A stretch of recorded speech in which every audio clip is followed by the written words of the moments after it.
మహిళా న్యాయవాదిపై దాడి ఘటనపై న్యాయవాదుల ఆందోళన ఎస్ఏ సస్పెన్షన్ కు డిమాండ్. తెలంగాణ రాష్ట్రంలోని నిజామాబాద్ జిల్లా బోధన్ న్యాయవర్గానికి చెందిన రుద్రూర్ వాస్తవ్య మహిళా న్యాయవాది కళ్యాణిపై జరిగిన దాడి ఘటన తీవ్ర చర్చనీయాంశమైంది. ఇటీవల రుద్రూర్లో ఇద్దరు యువకుల మధ్య చోటు చేసుకున్న గొడవను ఆపేందుకు వెళ్లిన సమయంలో ఆమెపై కొందరు దాడి చేసి అనుచిత వ్యాఖ్యలు చేసినట్లు ఫిర్యాదు నమోదైంది. అయితే ఫిర్యాదు స్వీకరణ, కేసు నమోదు, దర్యాప్తు ప్రక్రియలో లోపాలున్నాయని న్యాయవాదులు ఆరోపిస్తున్నారు. ఈ నేపథ్యంలో బోధన్ బార్ అసోసియేషన్ అధ్యక్షులు రాములు నేతృత్వంలో న్యాయవాదులు విధులను బహిష్కరించి నిరసన చేపట్టారు. నిజామాబాద్ బార్ అసోసియేషన్ అధ్యక్షులు సాయిరెడ్డి కూడా సంఘీభావం తెలుపుతూ ఉద్యమానికి మద్దతు ప్రకటించారు. పోలీసు ఉన్నతాధికారులను కలిసి వినతి పత్రం సమర్పించిన వారు నిష్పక్షపాత విచారణ జరపాలని డిమాండ్ చేశారు. బాధ్యులపై కఠిన చర్యలు తీసుకోకపోతే మరింత ఆందోళన కార్యక్రమాలు చేపడతామని న్యాయవాదులు స్పష్టం చేశారు.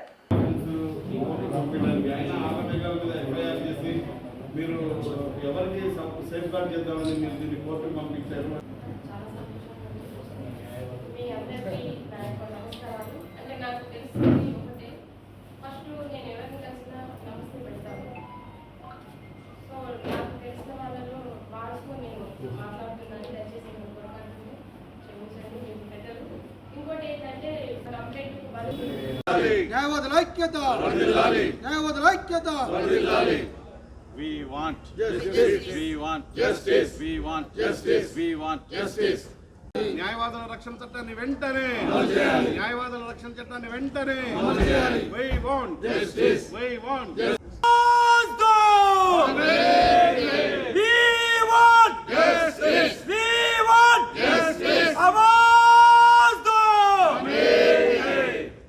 కళ్యాణ్ మీద జరిగిన ఘటనకు నిన్న మీటింగ్ పెట్టడం జరిగింది.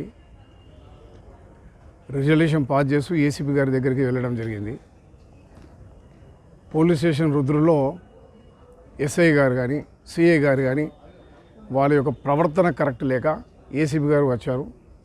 ఏసీపీ వచ్చిన తర్వాత న్యాయం చేస్తారంటే అతనితో మాట్లాడి అక్కడి నుంచి స్టేట్మెంట్ రికార్డ్ చేస్తూ సెక్షన్ ఆల్టర్ చేస్తాను ఒప్పుకున్న తర్వాత మేము బయటకు రావడం జరిగింది. నిన్న సాయంత్రం మన మిత్రులందరూ కలిసి స్టేట్మెంట్ ఆమె కళ్యాణి గారికి తీసుకోవడం జరిగింది. ఆ తర్వాత సెక్షన్ ఆర్డర్ అయిపోయిన తర్వాత వాళ్ళు రిమైండెడ్ అరెస్ట్ చేసినంత వరకు ఈ అబ్స్టైన్ మాత్రం కంటిన్యూ అవుతుంది బోధన్ బార్ అసోసియేషన్ నుంచి. మళ్ళీ ఇతరాత్ర బార్ అసోసియేషన్లో కూడా మేము రిక్వెస్ట్ చేయడం జరిగింది. వీళ్ళు రిమైండెడ్ అయినంత వరకు ఈ అబ్స్టైన్ కంటిన్యూ చేయాలని ఇతర బార్ అసోసియేషన్ కూడా రిక్వెస్ట్ చేశాం. ఇక్కడ మన మిత్రుడు నిజామాబాద్ బార్ అసోసియేషన్ సాయిరెడ్డి గారు ఉన్నారు. ఇంకా ఇతర బార్ అసోసియేషన్ కూడా చెప్పాం. మరి వేరే అడ్వకేట్స్ కూడా వాళ్ళకు ఎవరైతే ఉన్నారో యాక్యూడ్ బెయిల్ అప్లికేషన్స్ వేయొద్దు అనేది కూడా నిర్ణయమైంది. నిజామాబాద్ బార్ అసోసియేషన్ ప్రెసిడెంట్గా ఈరోజు బోధన్ బార్ అసోసియేషన్కు మా ఎగ్జిక్యూటివ్ కమిటీతో సహా 50 మంది అడ్వకేట్స్ ఈ బోధన్ బార్ అసోసియేషన్ రావడం జరిగింది. గత 2 రోజుల క్రితము కళ్యాణి గారి మీద జరిగినటువంటి దాడిపై మరి దాన్ని తీవ్రంగా ఖండిస్తూ ఈరోజు నిజామాబాద్ బార్ అసోసియేషన్ మరి అబ్స్టైన్ చేయడం జరిగింది. నిజామాబాద్ కోర్టులోనే కాకుండా ఆర్మూర్ కోర్టు మరియు కామారెడ్డి కోర్టు అబ్స్టైన్ చేయడం జరిగింది. బోధన్ బార్ అసోసియేషన్ పిలుపు మేరకు మేము ఈ యొక్క చర్యను చేపట్టడం జరిగింది. మరి ఏదైతే కళ్యాణ్ గారికి జరిగినటువంటి ఈ దాడిని మేము తీవ్రంగా ఖండిస్తూ ఉన్నాము. వెంటనే పోలీసు వారు దానికి సంబంధించినటువంటి సెక్షన్లని ఆల్టర్ చేసి వెంటనే ఎవరైతే వాళ్ళు నేరస్తులు ఉన్నారో వారిని అరెస్టు చేసి రిమాండ్ చేయవలసిందిగా ఈ సందర్భంగా మేము డిమాండ్ చేస్తూ ఉన్నాము. అలాగే ప్రభుత్వాన్ని కూడా మేము కోరుతూ ఉన్నాము. అడ్వకేట్స్ ప్రొటెక్షన్ యాక్ట్ తొందరలోనే తీసుకొచ్చి మరి మాపై జరుగుతున్నటువంటి దాడులని మరి అంతమొందించాల్సిందిగా ఈ సందర్భంగా కోరుకుంటూ మరి ఏదైతే కళ్యాణ్ గారికి మేము ఇక్కడ మా అడ్వకేట్స్ అందరం నిజామాబాద్ నుంచి రావడం జరిగింది. వారికి మా యొక్క సంపూర్ణ మద్దతు ఉంటుంది.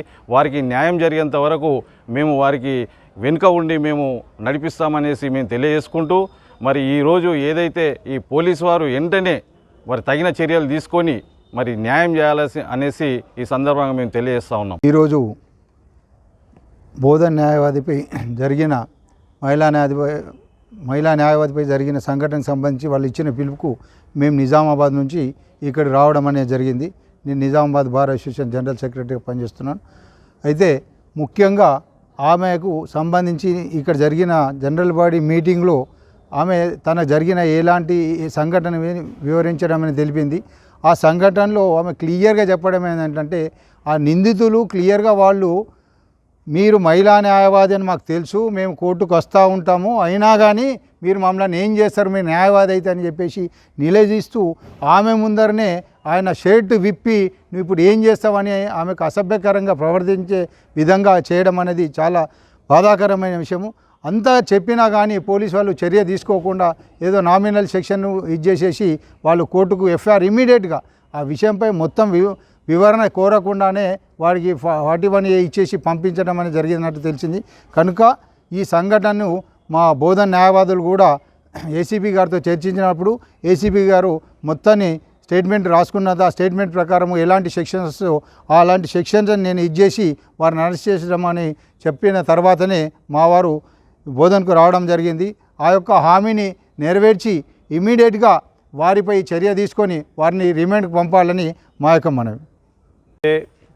న్యాయవాది కళ్యాణిపై రుద్రూరులో జరిగినటువంటి దుస్సంఘటనకు మా బోధన్ బార్ అసోసియేషన్ తరఫున మా అధ్యక్షులు, ఉపాధ్యక్షులు, ప్రధాన కార్యదర్శులు కూడా మేము రుద్రూరు పోలీస్ స్టేషన్కి వెళ్ళడం జరిగింది. అక్కడ ఆశ్చర్యకరమైన విషయం ఏంటంటే పోలీసులు నిందితులకు సహకరించే విధంగా వాళ్ళు తీసుకున్న కంప్లైంట్ ఏదైతే ఈమె ఇచ్చిన కంప్లైంట్ని మ్యానిపులేట్ చేసి సబ్సిక్వెంట్లీ సెకండరీ కంప్లైంట్ ఏదైతే ఉన్న పర్టికులర్ కానిస్టేబుల్తో రాయించి వాళ్ళు ఎఫ్ఐఆర్ చేసి ఆ బెయిలబుల్ సెక్షన్లు ఉన్న పరంగా దాన్ని ఆ ఎఫ్ఐఆర్ కాపీని కోర్టుకు పంపించడం జరిగింది. ఏదైతే కేసుని నీరుగార్చే విధంగా పోలీసులు రుద్రూరు సబ్ ఇన్స్పెక్టర్ అలాగనే ఆ స్టేషన్ రైటర్ ఎవరైతే నీరుగార్చే విధంగా నిందితులకు రక్షణ వలయంగా ఏర్పడి ఆ నిందితులకు సహాయం చేయాలని చూస్తున్నారో వారిపైన న్యాయపరమైన విచారణ జరిపించాలి. అలాగనే సుప్రీంకోర్టు ఏవైతే గైడ్లైన్స్ చెప్పిందో పోలీస్ స్టేషన్లో మస్ట్ సీసీ కెమెరాస్, ఆ సీసీ కెమెరాస్ విజువల్స్ని బేస్ చేసుకొని మా న్యాయవాది ఆ రోజు ఇచ్చినటువంటి కంప్లైంట్ ఆధారంగా వాళ్ళు ప్రస్తుతంగా విచారణ చేపట్టి ఆ కల్ప్రిట్ని అరెస్ట్ చేయాలి. ఇమ్మీడియట్ రిమాండ్ చేసేంత వరకు మా కార్యాచరణ మేము తదుపరి కార్యాచరణ ప్రకటిస్తాం. ఏదైతే ఆ నిందితులు రిమాండ్ అయ్యేంత వరకు కూడా మేము Bodhan bar association work abstain చేయడం జరిగింది. అలాగనే మాకు సహకరించిన నిజామాబాద్ బార్ అసోసియేషన్, కామారెడ్డి, బాన్సువాడ, బిచ్కుంద ప్రతి బార్ అసోసియేషన్ వాళ్ళు కూడా ఈరోజు వర్క్ అబ్స్టైన్ చేయడం జరిగింది. వాళ్ళకి పత్రికాముఖంగా ధన్యవాదాలు తెలియజేస్తున్నాము. ఇది ఒక న్యాయవాదిపై దాడి కాదు, ఈ దాడిని మనము న్యాయ వ్యవస్థపై జరిగిన దాడి విధంగా మనం చూడాలి. ఒక మహిళా న్యాయవాదికి రక్షణ కల్పించడంలో పోలీసులు ఒక నిందితులకు రక్షణ వలయంగా ఏర్పడి వాళ్ళని సహకరిస్తున్నందుకు వారిపై న్యాయపరమైన చర్యలు తీసుకోవాలని మేము తెలియజేస్తున్నాం. ధన్యవాదాలు. మరిన్ని అప్డేట్స్ కోసం మా ఛానల్ని సబ్స్క్రైబ్ చేయండి.